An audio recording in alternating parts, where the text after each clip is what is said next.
Tak prvý rybolov som chcel v tomto roku zavezené. Pravda, že pri prvom zavážaní som si prekotil letko, tak som musel do stredu plávať a do šurugaciu naspäť. Tu máme lodičku, tu mám nejakých rezervných karasíkov, tu mám nejaké brúsenie. Dneska som dostal takýto zaujímavý nôž z ocele 440C.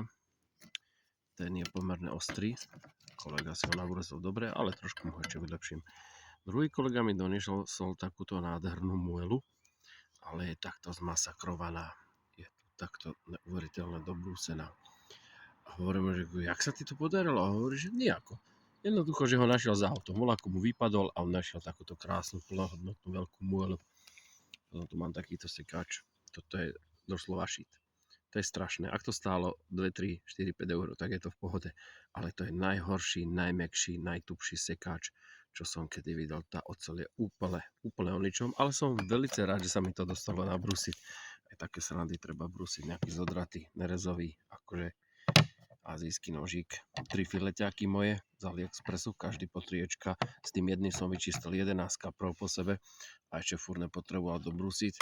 A aj toto je môj fileťák a chcem si ho vyskúšať nabrúsiť. Uvidíme, akú ostrosť dostane.